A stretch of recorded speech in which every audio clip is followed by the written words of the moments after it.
गुरुदेव दत्त श्री स्वामी समर्थ. 15 जानेवारी 2024ला मकर संक्रांत आहे.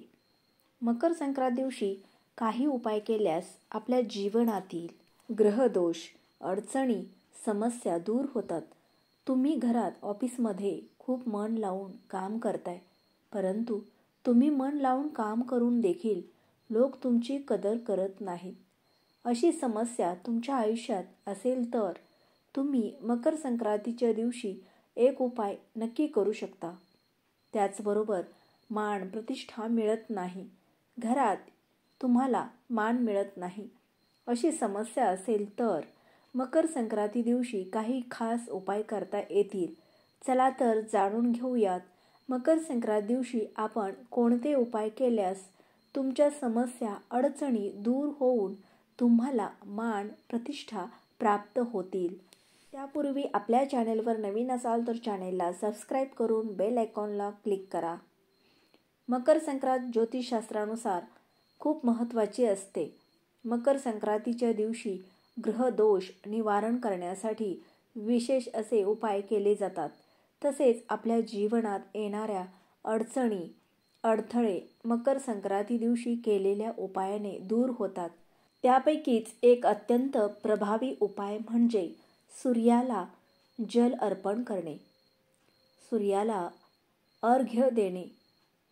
मकर संक्रांतीच्या सूर्य मकर राशीत प्रवेश करतो.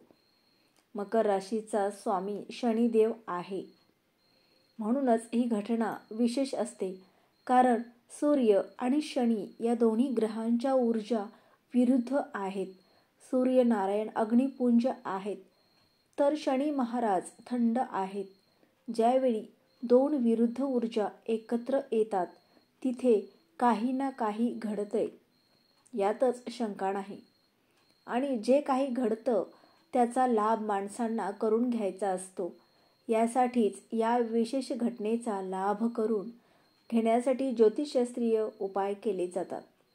आता सूर्यनारायणला जे जल अर्पण करायचं आहे ते कसं अर्पण करायचं, त्याने नक्की काय लाभ होतात, आपल्या आयुष्यातील कोणत्या भागावर त्याचा जास्त प्रभाव पडतो, तर सूर्य हा आत्मबळाचा कारक ग्रह आहे.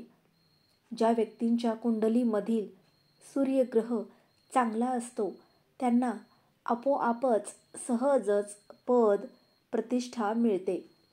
पण ज्यांच्या कुंडलीतील सूर्यग्रहाचं बळ नसतं, त्यांनी कितीही चांगलं काम केलं तरी त्यांना त्यांच्या कामाचं श्रेय मिळत नाही. तुमच्या आयुष्यात जर समस्या असतील या कोणत्या, तर तुम्हाला सूर्यनारायणाचा हा उपाय चांगलाच लागू पडेल.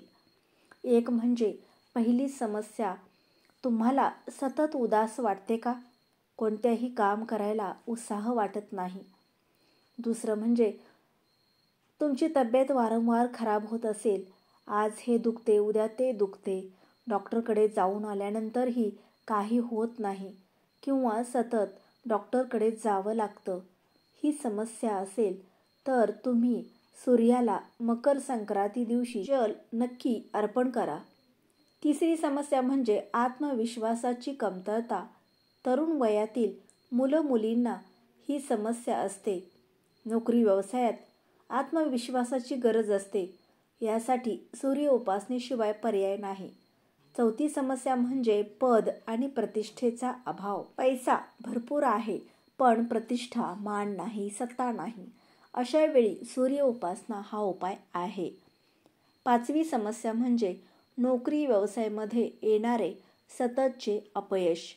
खूप प्रयत्न, कष्ट करताय पण यश येत नाही, नोकरी मिळत नाही, मिळालेल्या नोकरीत समाधान नाही, प्रतिष्ठा नाही. अशी जरी समस्या असेल तरी तुम्ही सूर्यनारायणाला जल अर्पण करायला हवे. कुठलीही एक समस्या जरी तुम्हाला असेल तरी सूर्य उपासना तुम्हाला करायला हवी. त्यासाठी मकर संक्रांत हा उत्तम दिवस आहे. तुम्हाला नक्की करायचं काय आहे? मकर संक्रांतीच्या दिवशी सकाळी लवकर उठायचं, स्नान करून स्वच्छ कपडे परिधान करायचे आणि बरोबर सूर्योदयाच्या वेळी सूर्यनारायणाला जल अर्पण करायचं. जल अर्पण कसं करायचं तर तांब्याचा एक कलश घ्यायचा, त्यात पाणी भरून घ्यायचं, त्यात लाल फुलं, अक्षता, हळदी कुंकू हे सर्व कलशात टाकून घराच्या बाहेर अंगणात किंवा गॅलरीत पूर्व दिशेला तोंड करून उभं राहायचं आणि तो कलश हातात घेऊन डोक्याच्या वर उंच हात करून सूर्याला जल अर्पण करायचं. सूर्यनारायणाला जल देऊन झाल्यानंतर नमस्कार करायचा. तुम्हाला जर सूर्याची 12 नावे किंवा मंत्र येत असतील तर ते म्हणायचे आणि तुम्हाला काहीच येत नसेल तर हे सूर्यनारायणा, माझा तुला नमस्कार किंवा सूर्याय नमः म्हणूनही नमस्कार करू शकता. हा उपाय करताना श्रद्धाभक्तीपूर्वक अंतःकरणाने करायचा आहे. सूर्यनारायणासारखं तेज आपल्यामध्ये यावं आणि आपल्या हातूनही चांगली कामे व्हावीत यासाठी सूर्य उपासना केली पाहिजे. खास करून तरुण मुलं आहेत ज्यांना नोकरी व्यवसाय संबंधी अडचणी आहेत, त्यांनी तर हा उपाय रोज करायला हवा. तुम्हाला जर याचा खरंच परिणाम बघायचा असेल तर सलग 43 दिवस म्हणजे मकर संक्रांतीपासून पुढे 43 दिवस जर जल अर्पण केले तर तुम्हाला तुमच्या आयुष्यात झालेला बदल दिसून येईल. महिला वर्गही हा उपाय अडचणीचे 4 दिवस सोडून द्यायचे आणि हा उपाय सुरू ठेवायचा. जर तुमची समस्या मोठी असेल किंवा ती सुटण्यासाठी तुम्ही काही करायला तयार असाल तर हा उपाय सलग 43 दिवस करा. म्हणजे मकर संक्रांतीपासून सुरू करून पुढे सलग 43 दिवस सूर्योदयाच्या वेळी जल अर्पण करायचं आहे. हेही लक्षात ठेवा. म्हणजे सकाळी साधारण 6:30, 7, 7:30 या वेळेत हे जल अर्पण करायचं आहे. म्हणजे तुम्हाला लवकर उठावे लागेल. 43 दिवस लवकर उठून तुम्हाला हा उपाय करायचा आहे. तेव्हाच तुमच्या आयुष्यात चमत्कारिक बदल घडून येतील असं ज्योतिषशास्त्र सांगतं.